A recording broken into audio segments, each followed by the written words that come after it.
Hello bachcho, how are you all? This is OP Gupta, your math mentor on this beautiful channel of yours, Mathematica by OP Gupta. तो आज के इस lecture में हम लोग class 11th के case study and passage based question के ऊपर डिस्कशन करने वाले हैं फॉर मैथमेटिक्स। तो चलिए आगे बढ़ते हैं अपनी क्लास में। तो जैसा कि यहाँ पर स्क्रीन पे आप देख पा रहे होंगे बच्चों, ये जो वीडियो है this is for class 11th academic session 2023 to 24 और इस वीडियो में हम लोग case study and passage based questions का डिस्कशन करने वाले हैं। ठीक है बच्चों, अपार्ट फ्रॉम दैट अगर आप लोगों को केस स्टडी टाइप के क्वेश्चंस के पीडीएफ चाहिए तो आप इस वीडियो का डिस्क्रिप्शन बॉक्स चेक कर सकते हो। वहां पर आपको हमारा टेलीग्राम एंड व्हाट्सएप ग्रुप का लिंक मिल जाएगा, उन्हें आप ज्वाइन कर सकते हो। आपको केस स्टडी टाइप के क्वेश्चंस और टॉपिक टेस्ट एमसीक्यूज के पीडीएफ हमारे ग्रुप्स में मिल जाएंगे। मोर ओवर, अगर आप लोग अपनी प्रिपरेशन को सुपर स्ट्रॉन्ग बनाना चाहते हो तो हमारी क्लास 11th की मैथ मिशन सीरीज की बुक्स और सैंपल पेपर की बुक को भी परचेज कर सकते हो, जिन्हें आप फ्लिपकार्ट या अमेजन पे ऑर्डर कर सकते हो। फ्लिपकार्ट और अमेजन के लिंक आपको इस वीडियो के डिस्क्रिप्शन बॉक्स और पिंड कमेंट में मिल जाएंगे। मोरओवर, अगर आप डिस्काउंटेड प्राइस पे अपनी बुक्स को ऑर्डर करना चाहते हैं तो आप हमें दिए हुए व्हाट्सएप नंबर पर भी कांटेक्ट कर सकते हैं। अब अपनी वीडियो में हम आगे बढ़ते हैं और क्वेश्चन की तरफ जाने से पहले सबसे पहले जरा इस क्वेश्चन का आंसर करो। इस प्यारे से क्वेश्चन का आंसर क्या होगा? सब्सक्राइब तो कर लिया है ना? अगर आपने इस चैनल को अभी तक सब्सक्राइब नहीं किया है तो फटाफट चैनल को सब्सक्राइब करके बेल नोटिफिकेशन प्रेस कर लो ताकि हर इंपॉर्टेंट वीडियो की अपडेट आप लोगों को टाइम टू टाइम मिलती रहे। मोर ओवर, ये जो लेक्चर है मैं मिडनाइट में रिकॉर्ड कर रहा हूं, तो अगर आप लोग मुझे सपोर्ट करना चाहते हैं तो इस चैनल को सब्सक्राइब करिए, वीडियो को लाइक करके अपने सभी क्लासमेट्स को भी शेयर करो। ठीक है, आपका ये छोटा सा कंट्रीब्यूशन मुझे मोटिवेट करेगा ताकि मैं आप लोगों के लिए और भी लेक्चर्स बनाऊं। अब चलते हैं अपने क्वेश्चन की तरफ। Case study and passage based question for class 11th। The water acidity in a pool is considered normal when average pH reading of 3 daily measurements is between 8.2 and 8.5. Based on the information given above, answer the following question. तो यहाँ पर first part में क्या बोला हुआ है? If the first two pH readings are 8.48 and 8.35, then find the range of pH value for the third reading that will result in the acidity level being normal. तो हम लोग यहाँ पर क्या करेंगे? सबसे पहले मैं एज्यूम कर लेता हूं that the third pH reading, जो थर्ड pH रीडिंग है ना, इसे हम एज्यूम कर लेते हैं कि ये x होगा। ठीक है, तो यहाँ पर एवरेज कैसे निकालोगे? दो pH रीडिंग पहले से ही गिवन है, 8.48 यहाँ पर आपको दिख रहा होगा एंड 8.35, और तीसरा रीडिंग हमने अभी एज्यूम किया है यानी x। अब इनका एवरेज हम निकालेंगे तो इसके लिए हमें 3 से डिवाइड करना पड़ेगा इन तीनों के सम को। अब यहाँ पर जैसा कि आपको बताया गया था कि एवरेज पीएच रीडिंग इस इंटरवल में होना चाहिए, इस रेंज में होना चाहिए अगर acidity level of water normal होगा तो, यानी यहाँ पर इसे हम 8.2 और 8.5 के बीच में ही रख सकते हैं। समझे? अब यहाँ से आपको x के ऊपर कंडीशन निकालनी होगी, यानी x की वैल्यू आपको पता करनी होगी, रेंज ऑफ x, जैसा कि यहाँ पर आप देख रहे होंगे, range of pH value for the third reading. तो इसको सॉल्व कर लेते हैं जरा। तो इसे सॉल्व करने के लिए सबसे पहले इस पूरे में हम 3 से मल्टीप्लाई करेंगे, यानी 8.2 इंटू 3, यहाँ पर भी हम 3 से मल्टीप्लाई करेंगे। मीनवाइल यहाँ मैं ऐड भी करता चलूंगा।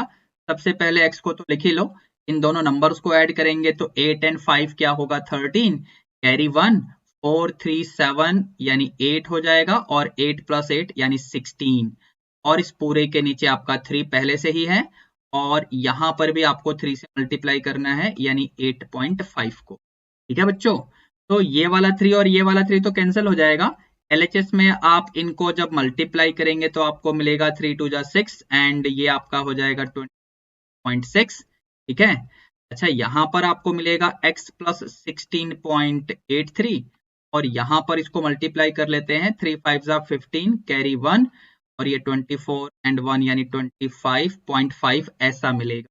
ठीक है, अब पूरे में से आप 16.83 को सब्ट्रैक्ट कर दो, यानी पूरे में से, यानी LHS में से भी 24.6 माइनस 16.83 हम करेंगे, ठीक है।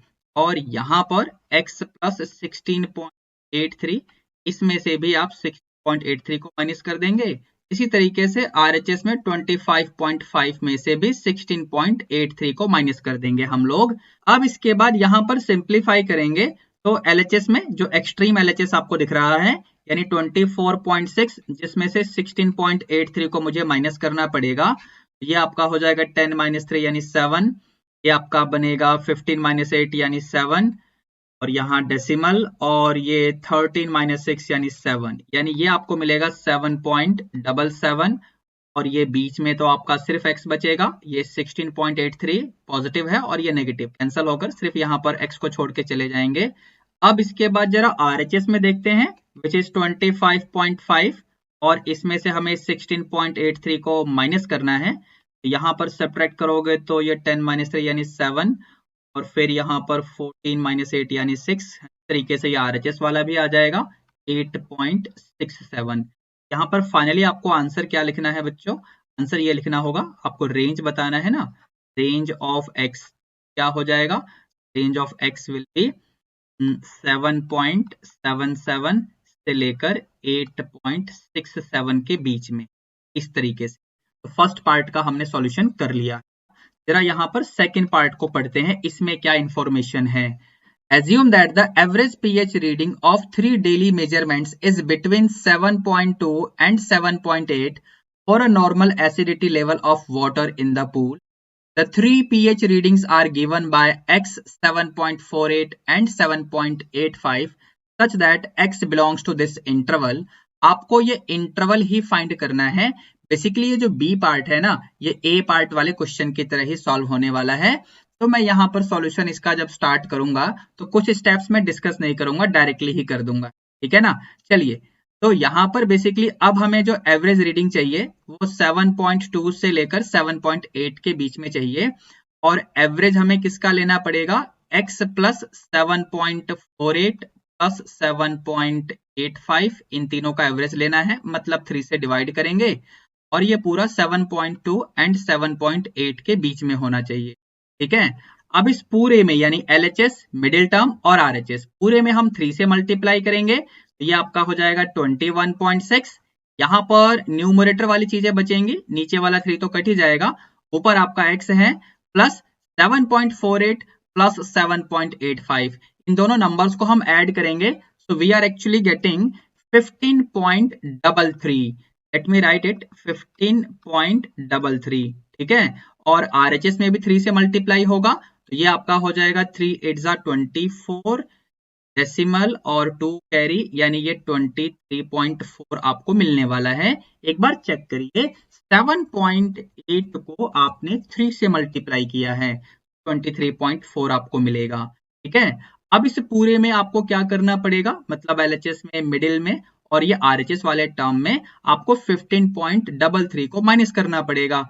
21.6 माइनस 15.33, फिर ये मिडिल वाले में से करोगे तो सिर्फ x बचेगा, ठीक है ना, और ये 23.4 में से माइनस करोगे इसको तो 15.33 को, तो यहाँ पर क्या आएगा, मैं डायरेक्टली लिख दूं, 21.6 में से माइनस करना है 15.33 को, तो ये आपका आ रहा है 6.27, और फिर ये बीच में x तो है ही। अब 23.4 माइनस 15.33, ये आपका आ जाएगा 8.07, ठीक है बच्चों। तो अब हमें जो x के ऊपर कंडीशन मिली है ना, इसे इंटरवल की फॉर्म में अगर हम लिखेंगे, हमें लिखना पड़ेगा x बिलोंगिंग टू 6.27, 8.07। अब जैसा कि आपके क्वेश्चन में बोला हुआ है कि x बिलोंग करेगा m, n से, तो फिर आपको m, n वाले इंटरवल की वैल्यू लिखनी है। तो जैसा कि यहाँ आप देख रहे होंगे, m, n वाला जो इंटरवल है वो क्या बनेगा, 6.27, 8.07। ये आपका फाइनली आंसर आ गया बी पार्ट का। इस क्वेश्चन का पूरा सॉल्यूशन आपके साथ डिस्कस हो चुका है, ठीक है बच्चों। आई होप आप लोगों को ये पूरा क्वेश्चन सही से समझ में आ गया होगा। और अब इस वीडियो को लाइक करके इसे अपने सभी क्लासमेट्स को शेयर करके आप मुझे सपोर्ट जरूर करेंगे। अपार्ट फ्रॉम दैट इस चैनल को सब्सक्राइब करके बेल नोटिफिकेशन भी प्रेस कर लेना। ठीक है बच्चों, चलिए मिलते हैं अब हम नेक्स्ट लेक्चर में। Till then be good, take care, all the best. Thank you बच्चों।